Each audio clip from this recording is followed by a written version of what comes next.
All right, here I am with the lovely Janetta Goodwin, survivor Janetta Goodwin Jones. My hometown, I must call her my shero because she have overcame so many obstacles. But my biggest challenge is, my biggest question is I watched her overcome and blogged her journey of breast cancer. She said so many empowering, inspirational mantras, as she called them, that she kept through. When you got your diagnosis, even though you was devastated in body, what made you still continue to say? Because most people use an excuse. I'm not going to school. I got cancer.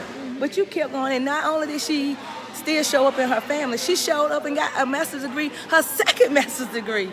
So what was your motivation to keep going up? I know your children was, but some of us use that stuff as excuses to quit. Well, I just, like I said in my speech, I didn't want to give the devil the satisfaction. Oh, wow.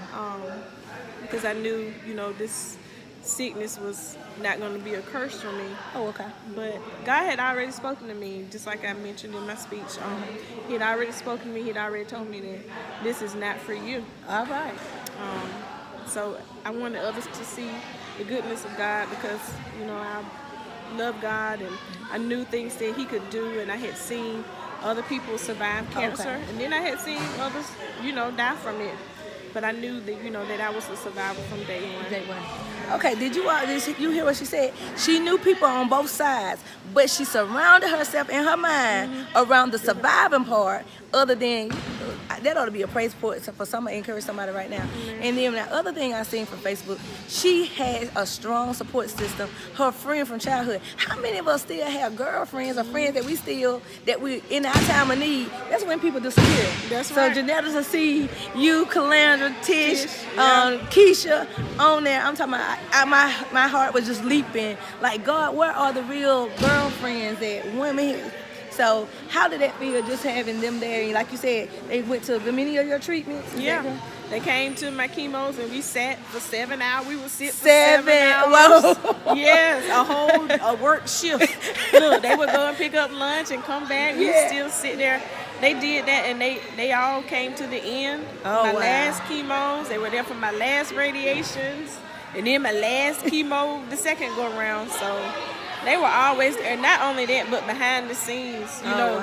They would have meals sent to me. Our other homegirl, Adrienne Riley Heffney, has a catering business. Oh, okay. And she would always cook meals, but they would have her prepare meals for me and home cooked meals and desserts, and she just delivered them to my house. But those was just a few of the things that they did. Is Adrienne around? Is she Adrienne is in Columbia, Columbia, South Carolina. Yeah, Okay. Tasty Creations is her business. It's good too.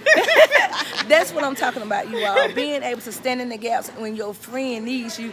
You know what? Love is what it does, right. not what it says. Exactly. So I know that's kind of help mold you in your journey to let you know to keep going. So like I said, going back to your education part, what made you continue? Because you could have said, I got cancer. You could have complained. Yeah. But still, you showed up. You've been natural, you say, for 10 years Lost to lose all your my hair. Yeah. And then, But I'm loving this.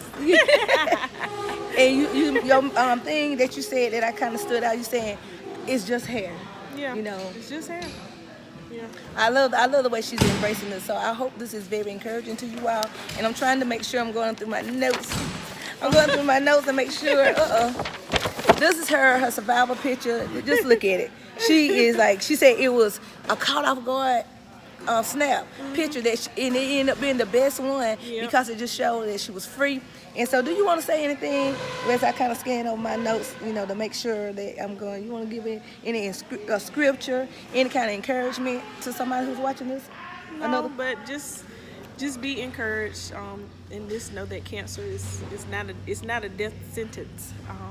And I knew that from the beginning. Like I said, I knew I was a survivor from day one.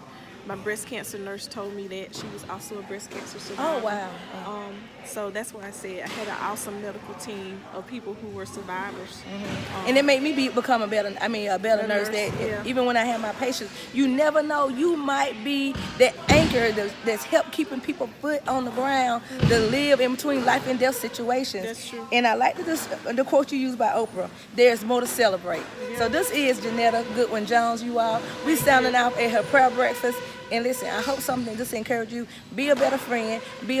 Have a strong support system, and get out there and live. It's more than like Oh celebrate. yes, yes, yes, ma'am. All right, well, thank you so much. All right, this Angie, the Metamorphosis Coach, teaching you how to transform those dreams into reality.